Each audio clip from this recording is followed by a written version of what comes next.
नमस्कार, मैं हूं अर्जिता और स्वागत है आपका इंडिया पब्लिक खबर में। देश में तीसरी बार प्रधानमंत्री नरेंद्र मोदी की लीडरशिप में एनडीए की सरकार बनने के बाद से एक बिल पर लगातार चर्चा से ज्यादा विवादों में जो बना रहा वो था वक्फ संशोधन अधिनियम विधेयक। था इसलिए क्योंकि तमाम बहस और विरोध में उठी लहर के बावजूद केंद्र सरकार ने संसद में ये बिल पास तो करा ही लिया, तो वहीं राष्ट्रपति द्रौपदी मुर्मू से हरी झंडी मिलने के बाद ये बिल अब कानून की शक्ल ले चुका है। लेकिन लगता है कि वक्फ कानून के लिए अभी भी दिल्ली दूर है, क्योंकि वक्फ बिल के कानून बनने के साथ ही इसके अगेंस्ट उठी आवाज अब और भी ज्यादा तल्ख और इंटेंस होती जा रही है। जहां एक तरफ सुप्रीम कोर्ट तक वक्फ कानून को चैलेंज करने के साथ ही न्याय की गुहार पहुंच चुकी है, तो वहीं दूसरी तरफ जम्मू कश्मीर के सियासी गलियारों में भी इस बिल को लेकर जबरदस्त हंगामा छिड़ चुका है। तो क्या कानून बन जाने के बाद भी वक्फ बिल पर फिर लटक सकती है तलवार? क्या फिर से हंगामे के भेंट चढ़ जाएगा वक्फ कानून? और सुप्रीम कोर्ट में पहुंची याचिकाओं के बाद क्या होगा वक्फ कानून का फ्यूचर? चलिए करते हैं सब कुछ डिकोड इस स्पेशल रिपोर्ट में। वक्फ संशोधन बिल जो कि अब कानून बन चुका है, लगभग 12 घंटे की चर्चा के बाद 2 अप्रैल को लोकसभा और 3 अप्रैल को राज्यसभा में पास हुआ। जहां लोकसभा में यह बिल 2 अप्रैल की आधी रात पारित हुआ था। इस दौरान 288 सांसदों ने समर्थन में और 232 ने विरोध में वोट डाला था, तो वहीं बिल को राज्यसभा में 128 सांसदों ने समर्थन दिया और 85 ने इसका विरोध किया। इसके बाद राष्ट्रपति द्रौपदी मुर्मू ने बिल को 5 अप्रैल की देर रात मंजूरी दे दी और इसी के साथ सरकार ने नए कानून को लेकर गजट नोटिफिकेशन जारी कर दिया। अब कानून को लागू करने की तारीख को लेकर केंद्र सरकार अलग नोटिफिकेशन जारी करेगी। बिल पर चर्चा के दौरान केंद्रीय मंत्री किरेन रिजिजू ने कहा था कि कानून का उद्देश्य वक्फ संपत्तियों में हो रहे पक्षपात, दुरुपयोग और अतिक्रमण को रोकना है। हालांकि इसके बाद all India Muslim personal law board ने शनिवार देर शाम को वक्फ बिल के विरोध में 2 पेज का लेटर जारी किया और 11 अप्रैल से पूरे देश में विरोध प्रदर्शन करने का ऐलान कर दिया। एआईएमपीएलबी ने कहा कि हम सभी धार्मिक, समुदाय आधारित और सामाजिक संगठनों के साथ मिलकर राष्ट्रव्यापी आंदोलन करेंगे। ये अभियान तब तक जारी रहेगा जब तक संशोधन पूरी तरह से निरस्त नहीं हो जाते। All India Muslim personal law board ने कहा, वक्फ संशोधन बिल इस्लामी मूल्यों, धर्म और शरीयत, धार्मिक और सांस्कृतिक स्वतंत्रता, सांप्रदायिक सद्भाव और भारतीय संविधान के आधारभूत ढांचे पर गंभीर हमला है।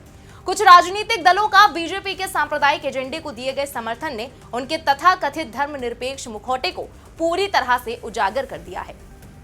तो वहीं इस पर कई बड़े विपक्षी सियासतदानों के तीखे रिएक्शंस भी सामने आए। इसी कड़ी में राहुल गांधी ने तो इस मुद्दे को लेकर बीजेपी के साथ साथ आरएसएस को भी घेर लिया। उन्होंने कहा कि वक्फ बिल मुसलमानों पर हमला करता है और भविष्य में अन्य समुदायों को निशाना बनाने की मिसाल कायम करता है। बिल पास होने के बाद आरएसएस ने अब कैथोलिक चर्च की जमीन पर फोकस कर लिया है। आरएसएस को अपना ध्यान ईसाइयों की ओर मोड़ने में ज्यादा समय नहीं लगा। संविधान ही एकमात्र ढाल है जो हमारे लोगों को ऐसे हमलों से बचाता है और इसकी रक्षा करना हमारा सामूहिक कर्तव्य है। हालांकि बिहार के राज्यपाल आरिफ मोहम्मद खान ने लोकसभा और राज्यसभा से पास हुए वक्फ संशोधन बिल का समर्थन किया। उन्होंने कहा कि वक्फ की संपत्तियां अल्लाह की मानी जाती हैं। इसका इस्तेमाल गरीबों, जरूरतमंदों और जनहित के लिए होना चाहिए। गैर मुस्लिमों का भी वक्फ की संपत्तियों में बराबर का हक है।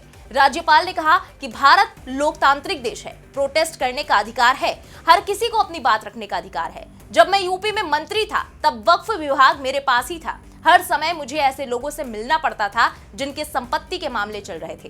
तो वहीं इन सबके बीच जम्मू कश्मीर में भी अब वक्फ कानून को लेकर नया बवाल खड़ा हो गया। असल में वक्फ कानून पर जम्मू कश्मीर की विधानसभा में भारी हंगामा देखने को मिला। यह हंगामा विपक्ष ने नहीं बल्कि सत्ताधारी नेशनल कॉन्फ्रेंस के विधायकों ने किया। आज विधानसभा की कार्यवाही शुरू होते ही नेशनल कॉन्फ्रेंस के विधायक ने इस कानून के खिलाफ स्थगन प्रस्ताव लाने की मांग की। जब बीजेपी विधायकों ने इस प्रस्ताव का विरोध किया तो नेशनल कॉन्फ्रेंस के विधायक नारेबाजी करने लगे। एक और जहां बीजेपी इसका विरोध कर रही थी तो वहीं दूसरी ओर महबूबा मुफ्ती की पार्टी पीडीपी के विधायक भी इस मुद्दे पर नेशनल कॉन्फ्रेंस का साथ देते नजर आए। तो वहीं बीजेपी ने इसे संविधान विरोधी करार दिया। यही नहीं, स्पीकर द्वारा इसकी इजाजत ना दिए जाने पर विधायकों ने स्पीकर के खिलाफ ही प्रदर्शन शुरू कर दिए और तो और विधायकों ने विधानसभा में वक्फ बिल की कॉपियों को भी फाड़ दिया। वक्फ संशोधन को लेकर विधानसभा में स्पीकर अब्दुल रहीम राठर ने कहा, मैंने नियम देखे हैं और नियम 58 के मुताबिक कोई भी मामला जो कोर्ट में विचाराधीन हो उसे स्थगन के लिए लाया जा सकता है, क्योंकि यह मामला सुप्रीम कोर्ट में है और मुझे इसकी एक प्रति मिली है, इसलिए नियम स्पष्ट रूप से कहता है कि हम स्थगन प्रस्ताव के माध्यम से चर्चा नहीं कर सकते।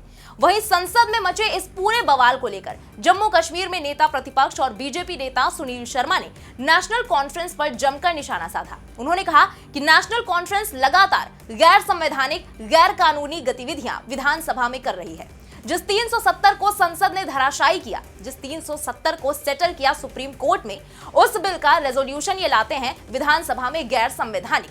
आज जिस वक्फ संशोधन बिल को देश के सर्वोच्च मंदिर संसद में पास किया, राष्ट्रपति ने उस पर मुहर लगाई, अब सुप्रीम कोर्ट में कुछ न्याय के लिए गए हैं। ऐसे में केंद्र शासित प्रदेश जम्मू कश्मीर में 90 विधायक जिस विधानसभा में हैं और जहां नेशनल कॉन्फ्रेंस सत्ता में है, वो गैर कानूनी और गैर संवैधानिक प्रक्रिया दोबारा से विधानसभा में कर रही है।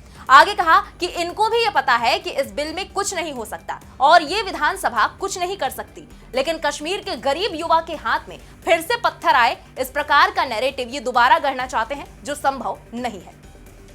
दूसरी तरफ इसे लेकर नेशनल कॉन्फ्रेंस के नेताओं ने भी इस पर कड़ी प्रतिक्रिया रखी। नेशनल कॉन्फ्रेंस के विधायक तनवीर सादिक ने कहा, यह हमारा जमहूरी हक है कि हम स्थगन प्रस्ताव लाएं। ये मुस्लिम बहुसंख्यक राज्य है और ये हमारा हक बनता है कि हम इसके ऊपर बात करें। वही समझकर हम इसका स्थगन प्रस्ताव लाए हैं।